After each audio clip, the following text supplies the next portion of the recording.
for allowing me to continue this work out in the community. Again, my name is Debbie Lyn Toomey, Tufts Medical Center's Injury Prevention Coordinator, and welcome to this program called Falls Prevention and Stress Management for the Aging Adult. And today I have a special guest. His name is Officer Ryan Donnelly from the Quincy Police Department. So welcome, Officer Donnelly. Thank you for having me. Great. So can you let us know just real quickly before you start your actual program, what is it that you do in the department? And what topics are you going to be sharing with us to help us be able to live a safe and healthy and happy life? Absolutely. So my current assignment, I'm assigned to the anti-crime unit, which is a plainclothes unit. We pretty much do any sort of quality of life issues we focus on. So if a resident has an issue with, say, homeless in the area, or there's a store where there's people congregating, drinking, doing things like that, we pretty much are the catch-all to, we get a variety of different things, but we mainly focus on quality of life issues for the citizens. But one of the ancillary duties in our unit is we do a lot of the community programming as well. So we do defensive tactics, RAD, we do a pepper spray class. Obviously, COVID has kind of turned that upside down and has made it very difficult for all of us to meet in person, which a lot of these classes are face-to-face. Zoom's been able to help facilitate some of these to an extent, but I feel like you just don't get the same impact if you're not in a group and, you know, being able to teach everybody what you need to teach them. But today we're going to focus on scams and personal fraud. The topics that we're going to cover are the types of scams, types of fraud, how to avoid the scams and the fraud, and then what to do if you are a victim or have lingering effects from being a victim, and how to prevent being a victim. Great. Well, you're going to be a wealth of information for all of us, because it seems that since COVID hit, I mean, this was happening before COVID, but it just seems now the people, the perpetrators, I don't know what you exactly call them, but they're becoming really, really savvy in how they get our attention by phone, by text, by email, by mail. So really, this is going to be a very valuable program today. So I look forward to learning from you. So take it away, Officer. All right. So the first thing we're going to talk about are the types of scams. So we kind of break it down into scams and fraud. So we'll get into the difference between the two, but a scam is pretty much like, hey, listen, you won the Zimbabwe lottery. You have to send me $1,000 and you can have it. You've never been to Zimbabwe. You've never registered in the lottery. A fraud is kind of like, say, I got your checking account number and I'm just going to write a bunch of checks and open up a Xfinity account, and I'm just going to draft off of your checking account until you figure it out. So there is a difference there, and we're going to talk about that. So first thing we're going to talk about is the types of scams. The four main scams that we see are lottery scams, kidnapping scams, personal information scams, or what we call phishing, and then warrant arrest scams. So I know it seems a little scary when you hear kidnapping scams, but once we get to that point, that portion of our discussion, you'll realize that if you just use some common sense, it's really not that scary. A lot of times police officers forget that to people who are not police officers, this stuff is like, oh my goodness, like, because we see it so often and we kind of understand, oh yeah, you know, it's just a scam, don't worry about it. But if you get a phone call that rattles you in the middle of the night, you know, it's a little scary. So the first one we're going to talk about is lottery scams, like I just touched on. And so what a lottery scam is, the scammers will contact people who have never participated in a lottery or maybe participated in a lottery. One thing you need to make sure of is to know for sure that it's a scam, they'll send you a form letter. That, for example, one that I found online doing research for this class was a Wyoming lottery email. And it says, you won the Wyoming lottery. You didn't win the whole $50 million, but you won $800,000. But we need a fee up front to get you that money. And then when you look at the bottom of the form, it has an out of country phone number. So that should tell you that it's fake, because why would the Wyoming lottery have an out of country phone number that you can contact? Makes no sense, right? So as we know, by playing the lottery here in Massachusetts, everybody's either played a scratch ticket or the numbers or the Powerball. They don't ask you for money up front. That's another big clue. If they say, hey, listen, you need to send us $1,000 so we can get this $800,000 to you, someone who isn't savvy enough would be like, oh, that sounds like a pretty good deal. Don't do it, because you're not going to see the $1,000 and you're not going to see the $800,000. Like I said, most of the time, if you look where the email came from, it will say like UK or some other designation at the end of it that isn't within the United States. If you do end up getting one of these emails, what you can do is you can always go online, say, find the phone number for the Wyoming lottery and say, hey, I got this. Is this real or not? You have to kind of do your due diligence with these things now. It's just part of how we live in society, unfortunately. So the next scam is kidnapping scams. So like I said, it sounds pretty scary on its face. So I've responded to several of these calls myself. We don't see this as much as we used to. I think COVID plays a role in that, because a lot of people are stuck inside and not out and about. So one call in particular, got called to a house. A woman was frantic, saying that her grandson got kidnapped. So, you think of a grandson. I'm like, oh, it must be a tender age child, probably like 6, 7. So, why don't we go make sure he's not in the house playing hide and go seek or something like that. I get to the house and the woman says, my grown grandson was kidnapped. I said, okay. I said, how did you find this? I got a phone call. All right. Well, what's the phone number? And it was an out of country phone number. So she showed it to me on her phone, it had the country designation and then the area code and then the regular phone number. I said, okay. I said, why don't we try to do this? Why don't we try to call your grandson? He's at work. Well, where's he work? She goes, I don't know. I said, all right. Well, why don't we try to call him on the phone? Couldn't get a hold of him on the phone. We got a hold of the gentleman's mom. Said, oh, he works at the Lowe's in Weymouth. Calls Lowe's, get him on the phone right away. Oh, yeah, I'm at work, Grandma. Like, there's no big deal. So a lot of times you'll either get an email or a phone call. And what happens is it will say, listen, you need to go to Western Union. You got to send us $1,000, $500, or we're going to hurt your loved one. The problem is if you try to get a hold of that person, you can't get a hold of them, then you're like, oh my goodness, this is real. And then she called the police. With these scams, they play on your emotion, obviously, for your family members. So you got to think about it logically, right? It's very, very rare for someone to be kidnapped in general in the United States. It's very rare, especially kids. I mean, so the odds of an adult getting kidnapped, it's not someone that they know, or it's just, the odds are very slim, but they play on that emotion. So the main thing you got to look at are, where are they requesting you to send the money? Is it possible that that family member could have been kidnapped? If it's like, oh, my wife's at work today, I doubt, hold on, let me give her a call at work. And she picks up the phone. Hey, what's up? They're playing for that 1 in 100 chance that the person's just going to be like, okay, I'm going to send you the money right now. So you send out thousands of those text messages or emails to people all across the world, and say you even get 10 that will pay you $500 a whack. That's $5,000 for the day, and you're good. So the main thing is to do your background on it. Try to get as much information from the person that's either calling or emailing or texting. That was one that we had once.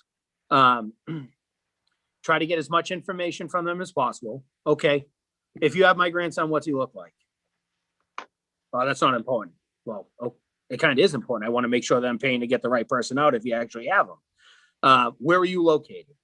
How can I get this money to you directly? Do you have a phone number I can call you so I can talk to you in person so I can get, we've seen movies. It's kind of silly. They ask for proof of life. I need to know that the person's there, that you have them. Ask them what their date of birth is. The way that they get this information is, all our information is out there on the internet for people to get. It's scary.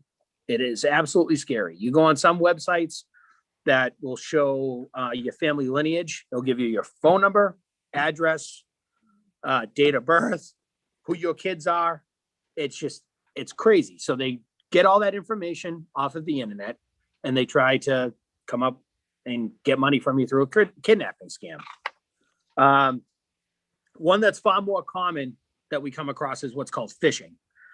So an email or text. I actually got an email the other day on my work email yesterday. That's a phishing email. It said, "Oh, your closing documents are ready." I already own a home. I didn't buy any other house. So you click on it. They try to get you to sign on to a login page, figuring that obviously they got your email, and you'll create a username and a password that you use for all the rest of your accounts. So I don't live in Galveston, Texas, and I'm not buying a house down there, and no one has opened up anything on my credit saying that I'm going to own a house. There's been no credit checks from Galveston or anything like that. But what these emails do is like, "Oh, we're from First Liberty Mutual Insurance. We know you have a policy. Can you just verify your name, date of birth, social security number?" Don't do that. If you are dealing with a company that you gave them your sensitive information, like say an insurance company, they're going to have your name, date of birth, social security number. They're going to have information on who you designated to receive the funds if something happens to you. Do not verify that information when someone calls you on the phone or sends you an email. If you end up getting one of those phone calls or emails, if it's a company that you legitimately do business with, contact that company and just say, "Hey, listen, I got this weird phone call. What do you think about it?" So you already know that company's email address. You already know that company's website. You already know that company's phone number because you do legitimate business with them. Just contact them. Say, "Hey, listen, do you guys really need my verification on my social security?" "Oh, no. That's just a scam. Don't worry about it."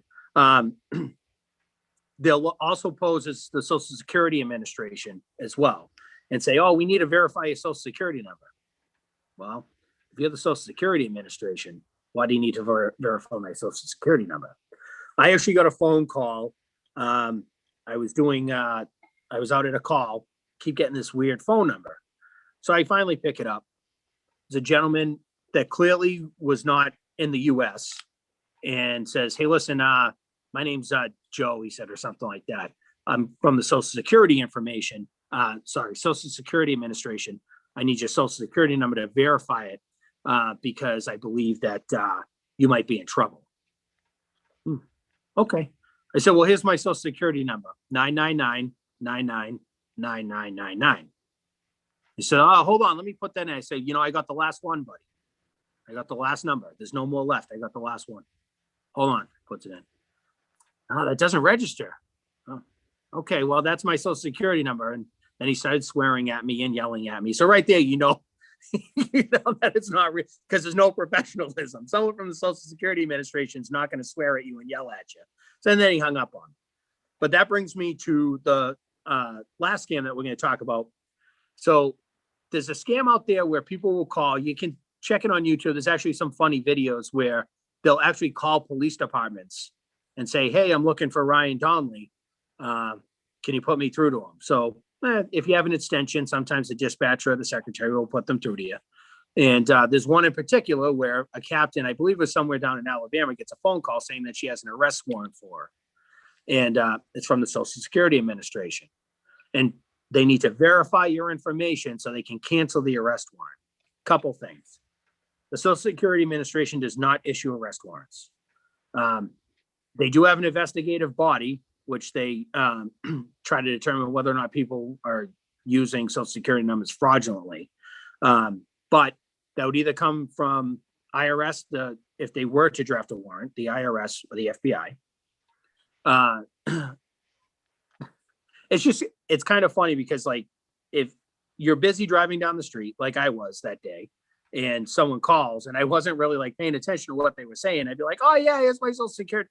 Because you get so many things going on nowadays. Everybody's driving around, picking kids up, going to this, going to that, doing this, doing that, going to work, going to your second job, going to pick your wife up, going to pick your husband up. So the arrest warrant scams come in a couple different ways. They'll also say, they'll pick a random city, like say Houston, Texas. They'll say, oh, Houston, Texas police have a warrant out for your arrest. You need to pay $500 right now and we'll get rid of it. You don't need to pay money to get rid of an arrest warrant in any state. If you are concerned that, oh, I was in Houston and maybe I did do something I shouldn't have done, call that police department directly, especially if you're out of state. So say I get a call, someone claiming to be a member of the Houston Police Department saying that I have an arrest warrant out for my arrest. Why would they call? So why would they call you and let you know so you can flee or run, especially if you're in a different state, if you did actually have an arrest warrant? So just, you got to do your due diligence and you got to use some common sense when it comes to these things. A lot of these scams can be kind of, oh yeah, it's just a scam, don't worry about it. If you just think logically about what's happening at the time. So a lot of these scams, like it's right in your face, winning the lottery, boom. Oh my God, I won the lottery. Great emotion. Kidnapping, boom. Oh no, someone has my grandson. Warrant for your arrest. Oh my God, I can't go to jail. I have no warrant for my arrest.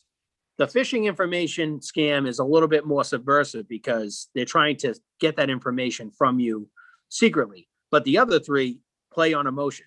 And you got to take a second, take a step back, take a deep breath, think about it logically. Okay, what's my next step? So those are the scams. We can move on to fraud unless anyone has any questions, or if you want me just to keep going. Well, I just want to say that, I've had one of those IRS calls 2 years ago. Was it 2 or 3 years ago? IRS called me and said that there was a discrepancy or something wrong with my 2012 tax return and that I had to send in $2,000 right away or the police will come knocking at my door in 2 hours to arrest me. What And happened? I didn't expect a phone call like that. And it scared me. And I was on the phone with that person and I was trying to figure out, okay, how could this be? And finally, I said to myself, you know what?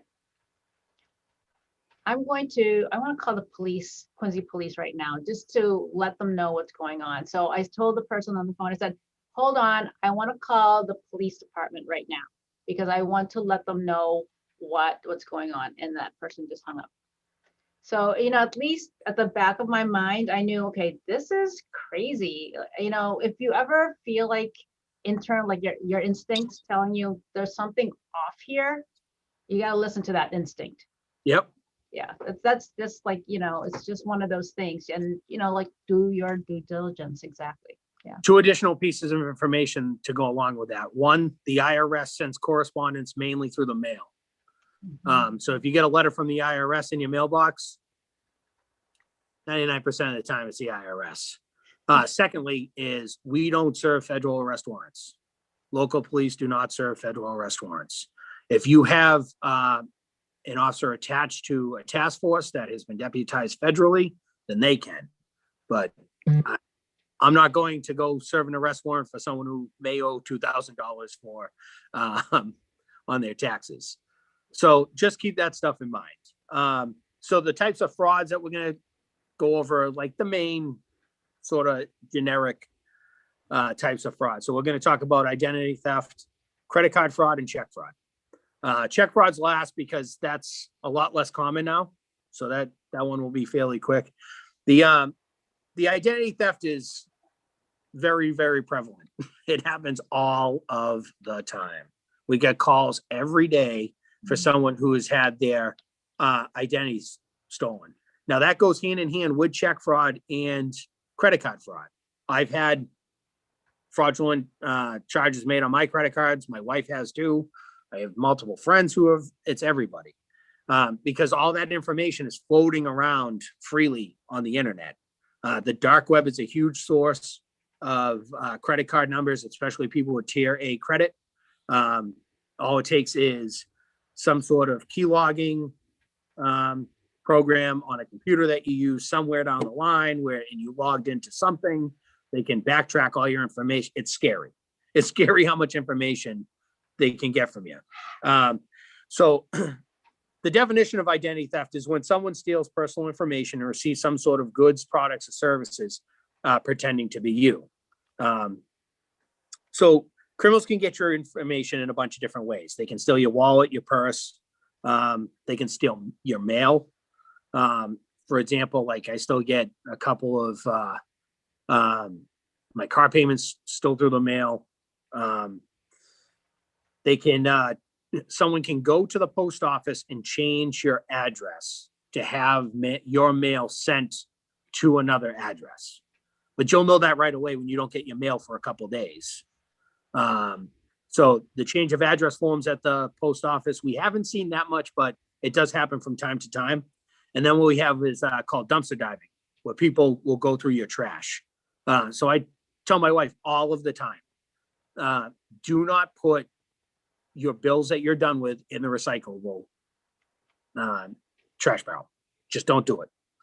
It's like, why? Well, your account number's in there and it just gets dumped into a big giant trash barrel that's loose and free flowing. Either shred your personal documents before you throw them out, or rip them up into little tiny little pieces like I do and put it in with a regular trash with all your stinky food and leftover dog food or whatever have you, dirty diapers. People are not going to be going through that sort of stuff. They want the nice, easy stuff that they can just pick out. Oh, here's a full account number. Let me go backtrack that.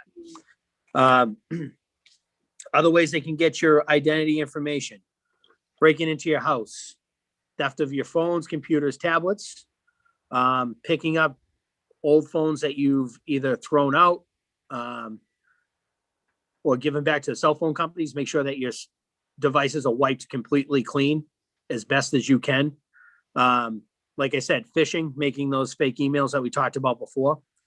Credit card skimmers and trappers. Those are the ones that when you go to an ATM or you use at a gas station, you stick your card in, it will read it.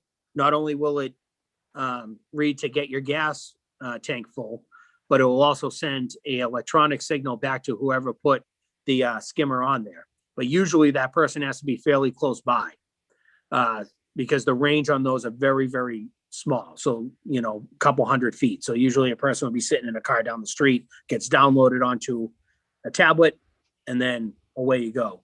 The trappers are less, we don't see those as much anymore. The skimmers, we're starting not really to see. There were a lot around. One way to check that is when you go to the gas station in particular. I know that Cumberland Farms is really good with this. They put a sticker around the front of the gas tank. So like when you go to take the handle out, you'll see it right near the payment station. It'll say secured by 0322 and it'll have a serial number. If that's broken, that means that someone has made their way into the back of that machine and may have put a skimmer in. So skimmers we used to see at the front, they used to just fit right on to where you put your credit card in. And like I said, it would send two sets of information, one to the gas pump and then one to the person who's watching the skimmer. The trapper is where it will actually trap your card and you can't get it out. And then once you leave to go contact whoever you need to contact to get your card back, say it's at an ATM, the person with the trapper has been watching you, will run up and release the card and then they have your physical card. Another way people can steal your identities through family members. Believe it or not, I mean, even if you don't have people in your family that engage in a criminal lifestyle, there are people who do. And those people will get into your house and go through your credit card, steal a credit card, steal an account number, check, or take a picture of your credit card on the front and the back so they can get the ID number on the back, the 3-digit code that they have to make sure that you can do online purchases. The theft of social security numbers for minors is somewhat prevalent. So if you have like your children's social security number, make sure it's in a safe, locked up. No one knows it. I have my daughter's. I don't know it. It's in my safe. It's just there in case whenever she needs to get a job or needs some sort of benefits in some way, we can access it. We have not put it out. I don't think it's on any paperwork that we have. She's not listed as a beneficiary on any of our accounts. So try to keep that in-house. The problem is that your kids don't have credit. So that's one thing. So if the criminals are looking for tier A credit, your child's not going to have it because they haven't had a chance to build it. Usually what they'll use those for is for like utility accounts where you don't need a credit check for, like Xfinity, National Grid, Eversource, things like that. So they can get free gas, electric, and cable. The other way people get your identity is through keyloggers. And we touched on that earlier. What a keylogger is, it's essentially a virus that goes on a keyboard. So when you touch the keys, it logs every single key that you touch. It'll also log what website you went to. So say if I got to make a student loan payment, go onto the student loan website, put in my username, put in my password. They can then take that username and password. That's why it's important to change your username and password for each account. I wish I could say I did it, but I'll be honest, I don't, because I have so many accounts that you have to log into. And they'll try to get in, they'll see the other websites that you went into, especially like for stores like say Lowe's, Home Depot, Sears, big box stores, where they can get large items for a lot of money that they can resell. They're going to hope that your username and password is the same for that. And then whatever credit card information they either ascertain from the original key log or that they already have on hand, they'll try to get goods from that. I'm just trying to understand. So the keylogger, is that, how is that something that's built into to something that you are logging into outside of your home, or as you're buying something from your home, that there are people out there in the internet who uses keylogger and they look for people like that? So what will usually happen is they'll send it to you in a virus, like an email.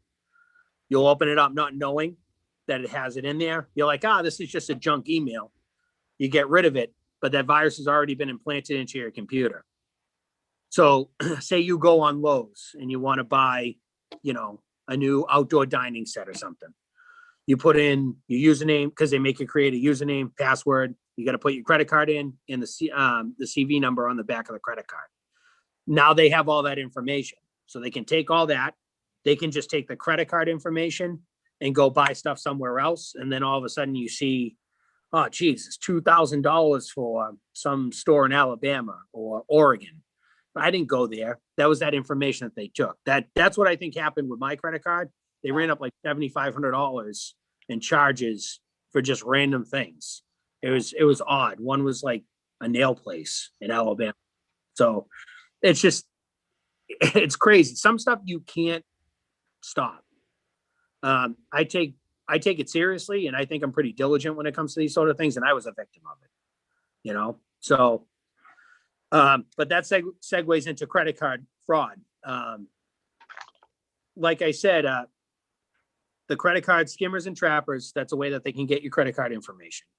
Another way is purchases that were paid online through unsecured servers. So, you log on to the general Xfinity free Wi-Fi that they have like throughout the country. If you're an Xfinity customer, that's not secured. Your home email, your home internet may not be secured. Depends if you have a VPN on it or some sort of other encryption on it. I got hacked into when we were in Florida one time because I was on an unsecured hotel network, not even realizing it.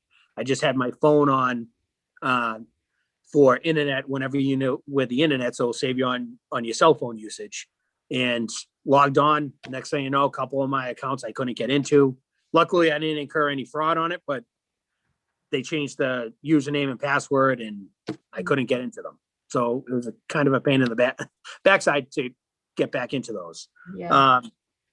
The other way that people can get your credit card information, like we discussed, the loss of cards, like you just forget to pick it up off the counter, someone swipes it, starts charging a bunch of stuff on it.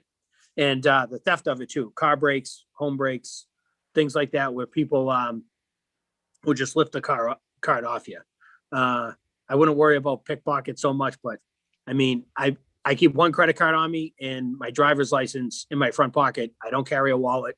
It's just something I've always done. I'll feel somebody try to get into my front pocket, hopefully, and be like, hey, listen, what are you doing? Mm-hmm.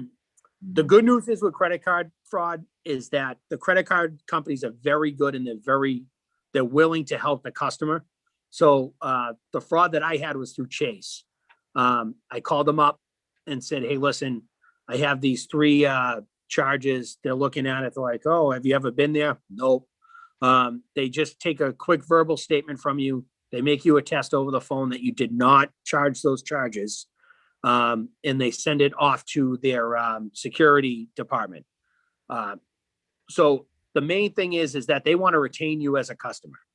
So if you're a good customer, your account's in good standing, and you make your payments on time, and you use the card like every normal American uses a credit card, they want to keep you as a customer. Yeah. So they're going to bend over backwards to help you. So with Chase, billion-dollar company, maybe even a trillion-dollar company, they get these calls all the time. They say, okay, Mr. Donnelly, we're going to immediately take it off your card. We're going to hold it to the side. We're going to investigate. If it's proven that you did make these charges and you lied to us, we're going to terminate your credit card. You're going to have to pay us the full balance, including what you're alleging was fraud. If not, someone did commit fraud on your credit card, we'll take it right off and you're all set. And that's exactly what happened. It was off my account immediately. I didn't have to pay finance charges on it. You just have to call them and let them be made aware of what's going on. That's the big thing. Yeah, I agree. The credit card companies are getting better. My credit card company, whenever they question a purchase, I would get an email and also a phone call and a text. But of course, I'm not expecting the phone calls or a text. So I think those are scams. So I don't reply back. But in the email, I would read it and they would say, we did not allow this purchase. Please let us know if this was you. If it is, then we'll, put it through. But the credit card companies are becoming very, very savvy indeed. Yeah. So they're getting so good. One of our other credit cards, they contacted my wife and said, someone's trying to use your credit card. Where are you right now? And she's like, I'm in Quincy. They're like, okay, we're going to cancel your credit card. Cause you could tell it was actually, Barclays. And it said, when they called, it said Barclays USA, like on the caller ID. And they said, someone's trying to use your card, not your husband's card, but your card. We're going to cancel it right now. We'll send you out a new one. Call us at this number when you get the new card. Yeah. Got the new card. They didn't even incur a charge. I think it got denied, but they want to change the number and all that and everything. So they're getting really, really good at trying to stop these fraudsters from continuing to do what they're doing. Yeah, and it's good for people to be proactive, especially now that the world is opening up with COVID and people might want to travel. What I like to do is call my credit card company and let them know that I'm going to be traveling to this state, or if I'm going to be out of country, letting them know where I'm going to be and when I'll be coming back in a way. So that way, if there's any charges, they know that it's, they have it in their notes that this, I called it in. And this is actually where I'm supposed to be, and that whatever charges they see from that location is valid. Yep. So check fraud is what we're going to talk about next. It's very similar to credit card fraud. If you think about checks and credit cards, opposed to writing, the only difference is you write out a check, but on the bottom, they have a routing number and an account number. It's the same thing on your credit card. The first 4 numbers of your credit card are the type of credit card. Then they have a routing number and then your actual account number. People use checks less and less now. I'm a little bit old fashioned with some stuff. I still send some checks out. My wife is all over me about it. Listen, you got to do everything online. I can't separate myself from some of them for some reason. But the way that people steal credit cards are exactly the same. Checks are exactly the same as credit cards. They'll go through your wallet. They'll break into your car. They'll steal them from your house. Family members might take some from you. But what you'll notice is obviously they either will, nowadays with the phone, you'll take a picture of the routing number and the account number, and you can go on and pay for things with that. But before the cell phones could take photos, we all remember those days, you'd notice that there was 1 check missing or 2 checks missing from the back. Until you get like, oh, geez, there should be like 3 more here. I got it to the series 200, the number 200 check. Oh, it's missing 3 checks. Next thing you know, you get your checking account statement. There's those checks that it says out of sequence. And it says out of sequence, and that's that. And then there's fraud. Again, those banks are good with trying to get that stuff taken care of too. With checks, it's a little bit different. It may take a little bit more time to get the money taken off your account or to get reimbursed, because that's actual physical money opposed to accruing debt on a credit card. But if you go to your lending institution and let them know what happened, usually they'll work with you. So, but any questions on that stuff? No. Good? Yeah. Okay. So, Before you go on, actually, I don't, but in case anybody who's joining us have any questions, please type it in the chat. Or if you want to add something to what Officer Donnelly is sharing with us, please add it or unmute yourself. But otherwise, I'm learning so much, so keep going, please. so the last section we're going to talk about is how to avoid being a victim of scams or fraud. So this is all common sense sort of stuff. So consider the way that you pay. We talked about the fraud protection built in with credit cards, but you need to be careful with MoneyGram, Western Union, things like that, because it's very difficult to get your money back. They're not as easy to work with. So if you are able to have a credit card, usually the payment protection's built in on that. You can get a fraud resolution department. That's what they call it now. Get that taken care of. Make sure you talk to someone before you give up money when you think that it might be involved in a fraud, a scam or a fraud. Like, for example, like the kidnapping thing that we spoke about. I need to talk to somebody, not just like emails or, no, where are you? Tell me what this is all about. Try to gain as much information as possible. If you get a robocall, just hang up on them. If you know what the number is, you can go to, I believe it's I want to say it's Massachusetts. I want to say it's under Secretary Galvin's office. You can give them the number for the robocall and they'll call them, because they can't robocall you anymore in Massachusetts. And you just tell them, here's the number I'm getting all the time. I think it's a scam. They'll track down the company on their end and try to get them to stop calling. Be skeptical about free trial offers. A lot of times, you get a free trial, but we're going to need $3.99 up front. And then they just continuously bill your credit card. And you're like, oh, what's this $3.99 for? Mhm. So be cognizant of that. What to do if you're a victim of a crime. First thing to do is to contact your credit card, like say if it's a credit card issue or a check issue. If you're a victim of a fraud, of credit card fraud or check fraud, contact those institutions. Then contact the 3 major credit bureaus, which will give you information for that at the end. Yeah. And have them put a fraud alert on your credit card file. What this does is it warns any lenders that may do a credit check for, say, a new car that you didn't purchase. They'll be like, oh, this is a fraudulent account. Now, on their end, they should contact the police department where they're at, saying, hey, listen, we came across this. These are the people who are trying to buy a credit card saying that they're Ryan Donnelly. A car saying that they're Ryan Donnelly. File a police report with your local police. Make sure you keep a copy of the police report.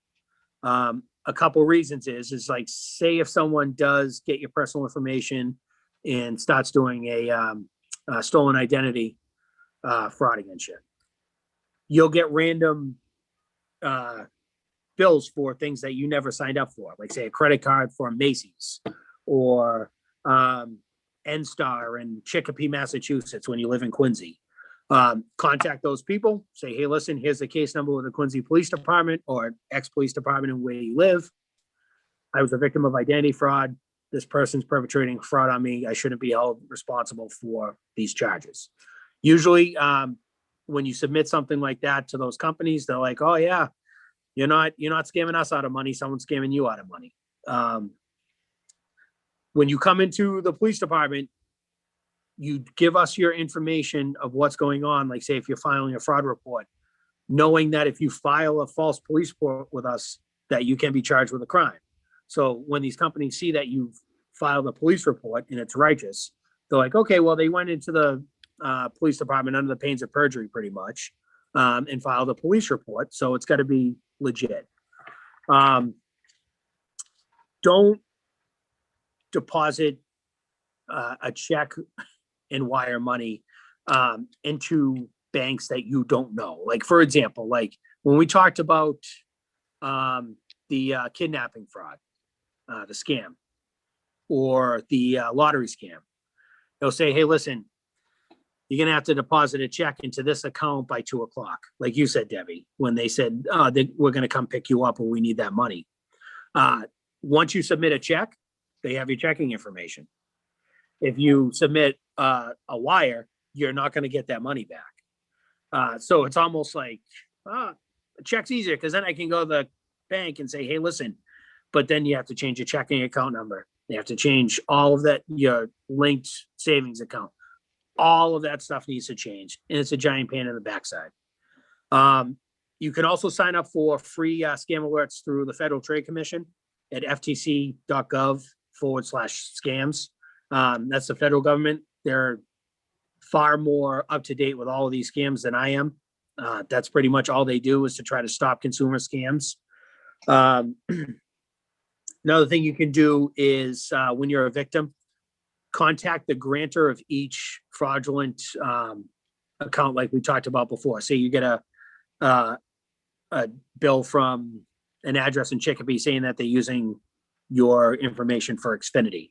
Contact Comcast, say, hey, listen, I don't know who these people are. Here's my police report, like we discussed before. You can always call the identity theft hotline. It's a federal hotline. It's 1-877-ID theft. Pretty easy to remember. They can always send you out additional resources, get you looped in with programs like we're doing here. But it's more on a federal level. Document dates, names, times, and phone numbers for scams and fraud. Do as much as the homework you can yourself. Not to say that the police departments that you go to won't help you, but our time and resources are very limited for things. So if you can come in and say, Officer Donnelly, there's 4 charges on my credit card. It was in Huntsville, Galveston, and Portland. And here's the dates, here's the companies and here's the amounts. Awesome. I'll type that up, give you a copy of your report. We'll try to work on it at our end, try to track down the people who are doing it. It's very difficult to find the people who are doing it, especially if they're not local for us. But the main thing is to get you a police report with as much information as possible for you to go to your credit card companies and other grantors on these accounts. But I think that's about what I have for you. We do have some slides for TransUnion, Equifax, Experian, the major credit bureaus, and how to get in contact with them. They're very good. Let me share the screen so that way you can kind of walk us through what you have. Yep. Okay. Can you see this? Yep. Okay. I can. So the 3 main credit bureaus are TransUnion, Equifax, and Experian. All this information right here, they have TransUnion and Equifax have dedicated fraud divisions, or you can see fraud victim assistance, consumer fraud division with phone numbers there. Experian also has one, but the information that we were able to find, we couldn't find the exact phone number for them. So you can just call the National Customer Service Assistance phone number, and they can direct you. You can place those fraud alerts with those people. Just say, hey, listen, or you can even call them up and be like, I just want to bounce something off you. I'm getting this phone call. I'm seeing these charges on my credit card. What do you guys think? And they'll say, oh, well, here's the resources we can provide you. We can put a hold on that credit card. We can put a fraud alert on your account. All that stuff will help you in the long run. Believe it or not, having a good credit score is something to be very proud of.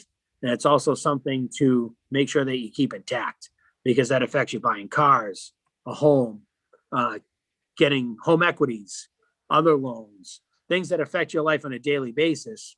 And for you going forward. So one of the slides, it will say how to report fraudulent use of checks. these companies, like I said, we don't see check fraud too often, but when you do, you can call CheckRight, Equifax, Telecredit, International Check Services, Telecheck, and Check Systems. They all specialize in check fraud. Obviously, Equifax also does the credit reporting end of it too. So for any additional resources, the next slide, you'll see the resources on the federal side. So you have the Federal Trade Commission. They're really good. We get a lot of our literature from them on financial stuff that we hand out to the community. So they have a ton of resources. Like I said, their whole job is to make sure that trade is facilitated correctly in the United States. And that even comes with fraudulent trade too. U.S. Postal Inspection Service, they're really good. If you don't know about the U.S. Postal Service and their inspectional / postal police side of it, they essentially have an entire police department for the U.S. Postal Service. Not a lot of people know that, but they have it separated into two. They have uniform patrol guys like me, and they have inspectors who do long-term investigations. The Secret Service is also in charge of the mail here in the United States, and they focus on different types of fraud as well. Obviously, counterfeit money is one thing. But they're a really good resource with everything that has to do with mail. So if you think that someone's stealing your mail, or you think that someone changed an address and had mail sent to them, like we discussed earlier, call them. They'll be able to track it down. It's scary how much information that they get through the mail in terms of where things go. They can tell you, oh, a package went there at 3:57 p.m., dropped off, or that mail delivery was dropped off at this time and date at this address. Great resource. Social Security fraud hotline, that's probably the one that's called the most, because people have Social Security numbers stolen all of the time. If you think that yours or your child was stolen, feel free to call them. They will either work on getting you that Social Security number back, or issue you a new one and stop the one that you had previously. The Fraud Victim Assistance Department, I believe that's also through the Federal Trade Commission. You call them and they'll be able to help you navigate all of the fraud or anything that you see on your credit card or a scam that you were involved in, anything like that.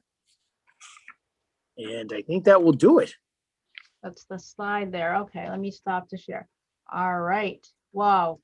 That was a lot of great information. And I want to ask you, being a Quincy police officer, what is the most common that you common scamming, fraud, phishing that you typically have noticed in the Quincy, Milton, in this area, as far as it affecting the aging adults, like the seniors? What are the most common ones?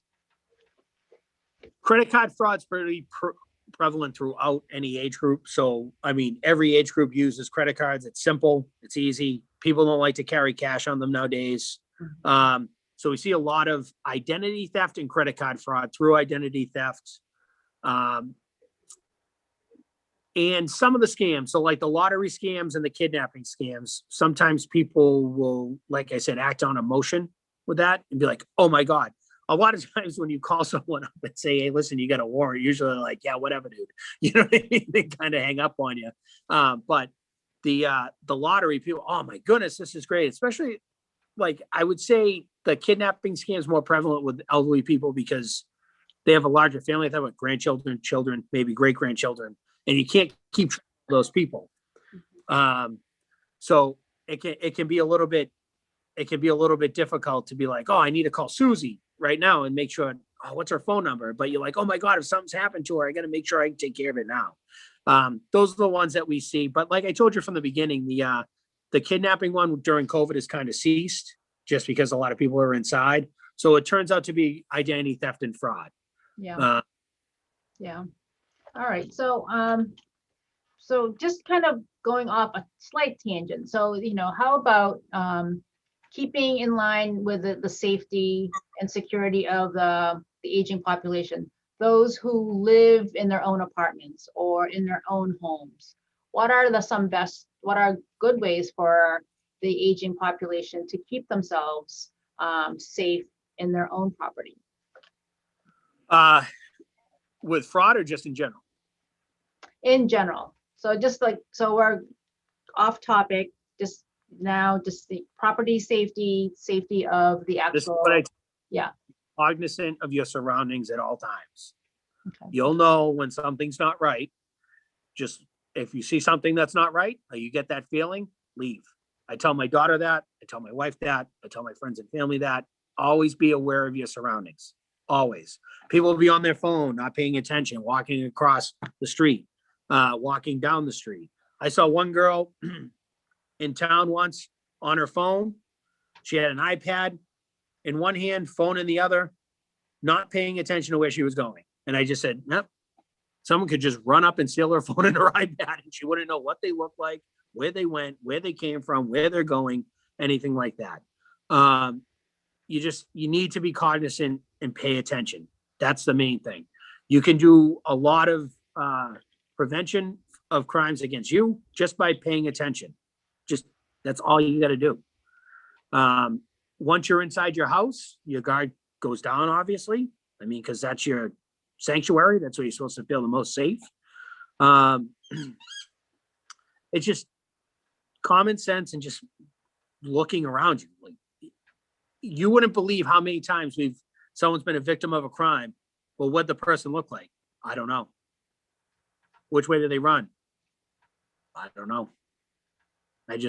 Something got stolen out of my pot. Someone stole my book bag and they ran. You got to pay attention. If you are a victim of a crime, try to get as much information as possible. We understand as police officers, it's difficult for people to absorb information quickly, especially when they're all amped up and, you're laser focused and something just happened to you. Like, it's very difficult for your brain to process all of that.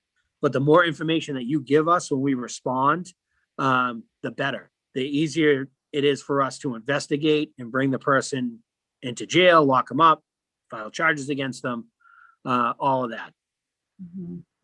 Yeah, very good points. Very good points. And as far as we don't really typically get as many people ringing our doorbells like salesmen. That has basically gone down a lot. So what are your tips about that? If you're not expecting anything, you're not expecting anybody to come, and somebody rings the doorbell. Don't let them in your house at all. Yeah. Even if it's snow, tell them to come back another day. Yeah. Don't let it in your house and ask for some sort of identification with a picture on it. Make a mental note of the identification. A lot of cities and towns have ordinances on the books that when people go door to door for, say, energy assessments or something like that, they have to register with the police department, give an ID, name, phone number, and the company that they're working for. It will be logged. So it will say, okay, it was a guy with glasses, blonde hair that came to the house. Oh, yeah, that's Joe Jones. Well, he came in and he stole my wallet. Okay, now we know where to get Joe Jones. You can also call the police department before talking to them. Say, hey, listen, did they register with you guys? No? Okay, we'll send an officer out. We'll go talk to them. That's the main thing. Don't let them in the house. Yeah, very good points. Now, as far as what other safety tips do you have for the aging population as far as when they are actually out there, out in the community? You talked about being careful when you use your credit card. You talked about, just making sure that you look around, who and where you are, what's going on. What other tips are there that you could share with us as far as, now that the weather is getting nicer, I'm hoping a lot more people are going to be outside walking and, caring about, with their typical routine. Any other tips that you can give us? Like crosswalks or a lot, any type of. Yeah, we touched on that before, you and I. Use crosswalks if you're crossing the street. It's a big thing. Just, again, you got to be cognizant of where you are. Just because there's a red light and a white line on the road doesn't mean a car's going to stop. So you're going to look both ways, just like mom and dad taught all of us when we were little. Make sure you look both ways before you cross the street. Make sure it's clear. Make sure that you can have eye contact with the drivers that are there so they see you, you see them. Yeah. You have to be careful, especially in the crosswalks that don't have a crossing signal. like a free flowing crosswalk that's just in the middle of the road. Try your best to be visible as well. I know it's tough sometimes, especially the way that roads are designed. All roads are different. There's no two roads that are exactly alike. So just, you need to use the crosswalks. It takes everybody working together to make sure that people can cross the street safely. Yeah. So that's the main thing. If you think about it, it's rather amazing that all the cars that are on the road every single day, and there's just so few accidents compared to how many miles that are traveled, how many cars are operating within close proximity to each other, how many people cross streets, how many people are walking along the roadside that don't get struck. So you just need to, and that's all because the majority of people are paying attention. Yeah. So that's the main thing. Everybody has a part to play with that. Yeah, that's a big problem. I mean, I've been my role as injury prevention coordinator at Tufts. I attend meetings locally, statewide, and national wide, and a lot of the problems, there's a big problem in distracted driving, and that's caused a lot of problems. But also, there's also distracted pedestrian. So you talked about an example where you saw a woman walking down the street, iPad and phone. So they're multitasking. They're not using all of their senses. And, who knows, if they see a crosswalk, they might cross the crosswalk, but they may not know to look both ways to see if the vehicles can see them. So there's a lot of those accidents that can happen as well with distracted pedestrians. Yeah. Sorry, for some reason, Oh. Power source is dissipating quickly. I don't know. Oh, that's okay. I don't know what plug isn't working anymore. We're very close. We're very close to the top of the hour. So I want to really thank you, Officer Donnelly, for spending this time with us. I've learned so much for people because you covered a lot, and I feel like I need to rewatch it because I really want to be able to get a lot of the nuances, different terminologies down. So for those of you who joined us here today, if you want to watch it again, this is recorded. It'll be under the QATV channel, also the Quincy Public Library site. But if anything, go on YouTube and look up false prevention, stress management, and then you'll be able to, after a few days, see this recording. But I learned so much from you today, Officer Donnelly, and I hope everybody who joined us did as well. Any last tip that you want to give us before we go off the air here? Just be safe. Always look out around you. That's the big thing. Yeah. Main thing. Yeah, that's Main right. thing. It's just always be cognizant of your surroundings. Yeah. Thank you. Everybody, I want to thank everybody for joining us today. I'll be back again in 2 weeks on, that is May 18th, I believe. That's a Tuesday. And I will have Randy Varaguas from Boston Senior Medicine joining us at 10 o'clock to 11. So until then, everybody keep safe. Again, thank you so much, Officer Donnelly. Everybody have a great week. Bye-bye. Bye. Take care. Thank you. Thank you.